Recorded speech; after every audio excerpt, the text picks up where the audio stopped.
시청자 여러분 안녕하십니까. 지금부터 전옥현의 안보정론을 시작하겠습니다.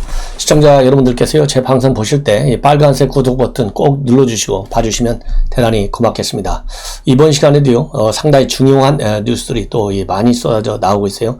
우선 여권대 동향을 보면요 이준석 당 대표가 되다 보니까 이제 청년 경쟁이 불이 붙었어요. 그래서 방금 전에 송영길 대표가 국회에서 교섭단체 연설을 했습니다. 여기에서 이 청년 전환의 시대다 그러면서요 청년이라는 말을 25번이나 꺼내면서 뭘 갑자기 제안했냐면 이 청년 재난의 시대 그야말로 이 결혼하기도 어렵고 집 찾기도 어렵고 전세 월세 얘기할 필요가 없다 이거죠. 엄청 이렇게 어렵기 때문에 새로운 희망을 주기 위해서 청년 장관직을 신설하자. 갑자기 이런 얘기를 했어요. 그래서 지금까지 단기적인 청년 정책 이어가지고는 안 되니까 장기적이고 종합적인 대책을 만들자. 그래서요 청년들의 주거 문제, 일자리 문제, 교육 문제 이런 데 대해서 종합적으로 지원들 하고 또 이 청년들이 정부와 소통할 수 있는 창구가 있어야 될 것 아니냐.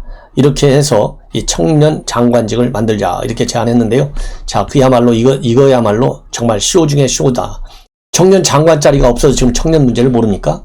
청년 문제를 심각하게 만든 게 누구예요? 문재인 대통령이잖아요. 처음 취임할 때부터 뭐 일자리 상황판 만들려고 난리를 냈고, 그러니까 현 정권은요 쇼에서 시작해서 쇼로 끝나려고 하는 거예요. 그러다 보니까 청년 장관직을 만들자. 지금 이 청년들 수준을 무시하는 이 송영길 대표, 이거는요 역풍만 더 일으킬 것이다. 지금 청년 장관 자리 만들면 이 청년 문제가 지금 어느 특정 이슈에만 제한된 게 아니잖아요. 모든 게 있는데 그러면 정부 장관 자리 다 싹 없애버리고 모든 장관을 청년 1장관, 청년 2장관 하는 게 나아요. 그렇잖아요. 여성부를 중간에 바꿨잖아요. 여성부를 갖다가 지금 이제 여성가족부로 바꿨지 않습니까?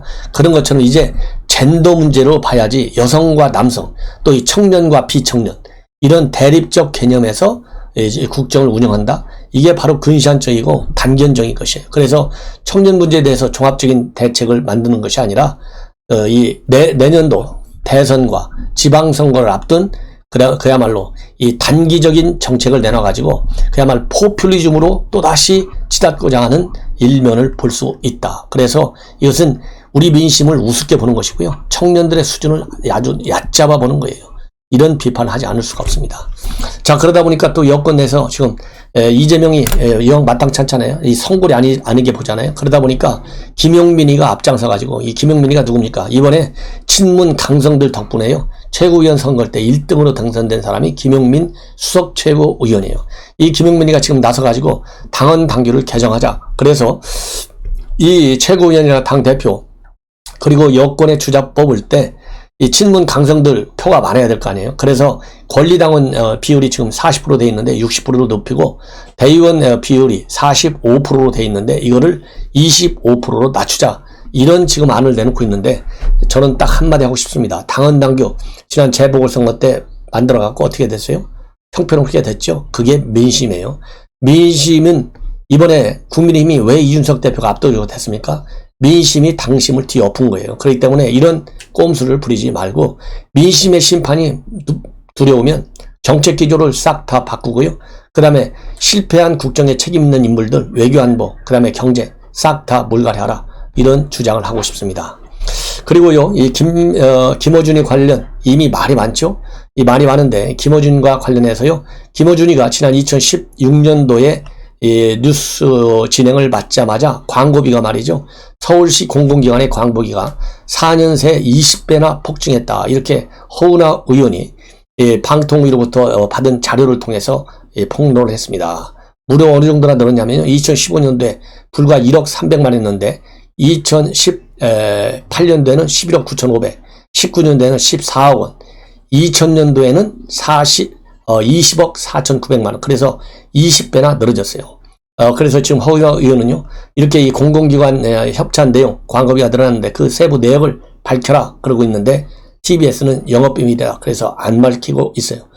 이 밝히는 노력은 이제 우리 국민 여러분들께서 반드시 밝히도록 이 압박을 방통위에 넣어야 되겠다. 그리고 오세훈 시장도요, 이 TBS 독립성이 인정되기 때문에 일체 손을 없다. 손 놓지 마시고, 또 윤석열 총장같이 중도 좌파 이런 내년 대선을 이 지방선거를 앞두고 의식해서 그러는 건지 모르지만 이거야말로 원칙적인 대응을 하라. 저는 그렇게 주장을 하고 싶습니다.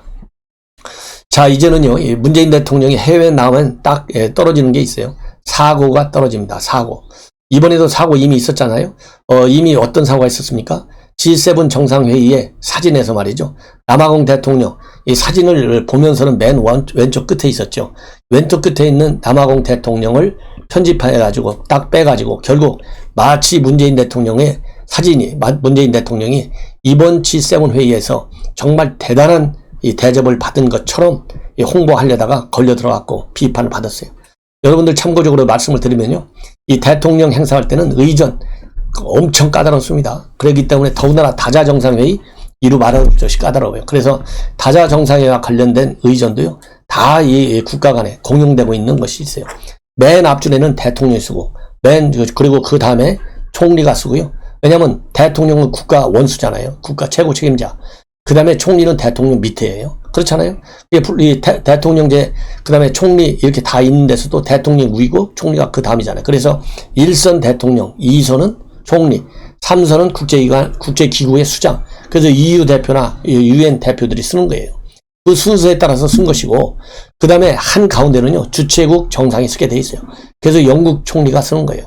그리고서 이제 좌우로 적당히 쓰는데, 대통령은 그러면 왜 바이든 대통령이 한쪽 끝에 쓰고 문재인 대통령이 영국 총리 바로 옆에 서냐면요. 문재인 대통령은 내년에 내려가잖아요. 임기 4년을 채웠잖아요. 바이든 대통령은 지난 1월 달에 취임했는데 불과 5개월밖에 안 되잖아요. 그래서 바이든 대통령이 영국 총리 옆에 서지 않고 문재인 대통령 옆에 맨 끄트머리 쓴 거예요. 예. 남아공 총리 마찬가지. 이렇게 재임순으로 써요. 대통령 중에서는. 그 다음에 재임순도 비슷하다. 그러면 연령순으로 써요. 연령이 누가 더 높으냐, 낮으냐.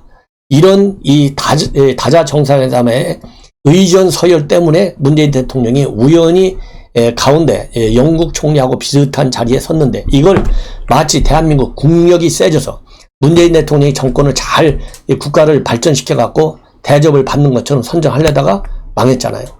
그리고 유일하게 초대받았다 했는데 초대는요 인도, 호주, 대한민국, 그 다음에 만델라, 만델라가 아니죠.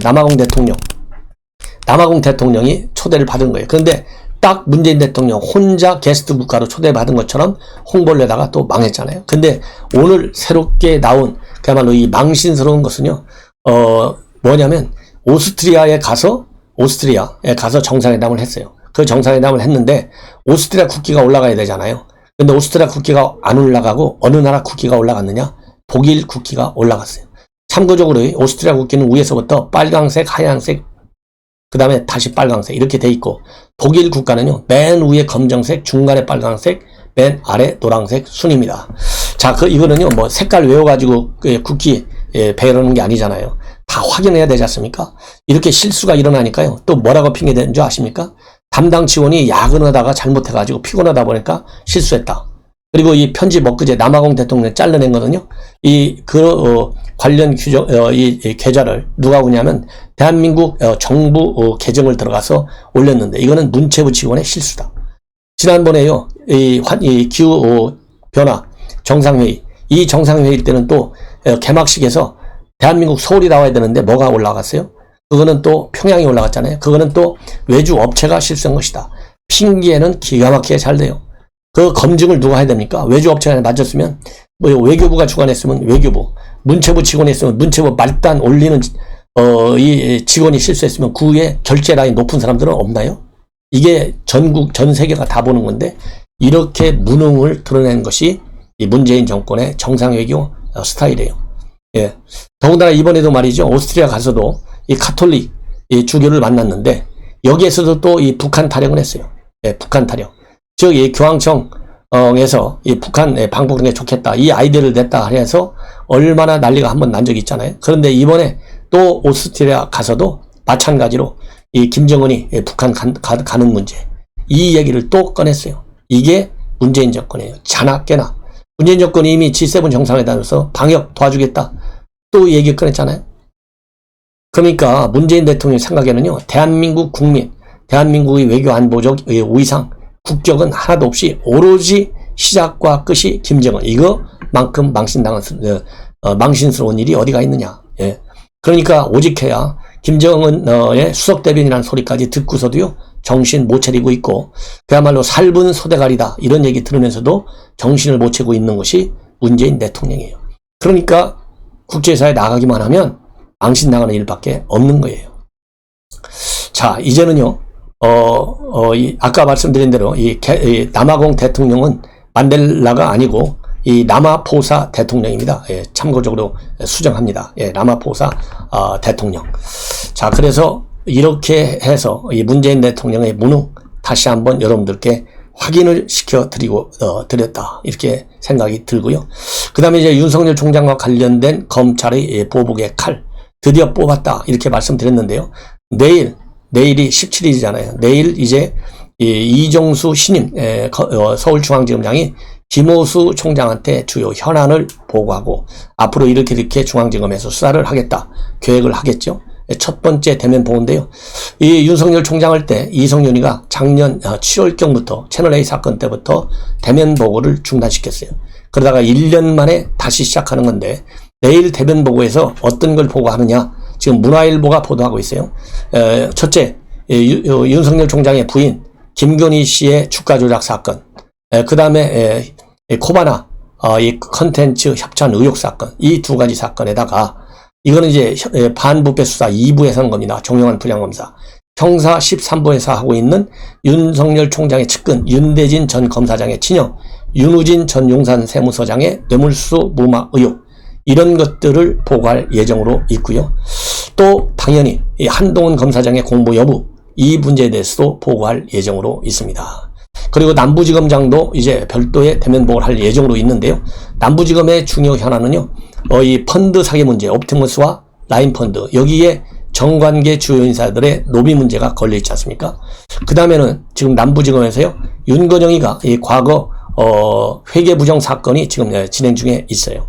그래서 윤건영의 밑에 같이 일하는 직원을 갖다가 이 민주당 의원 이 직원인 것처럼 말하자면 문서를 가짜로 꾸며가지고 그 민주당 의원한테 이러한 이 봉급을 대신 받아내는 이런 수법이 걸려들어 있어요.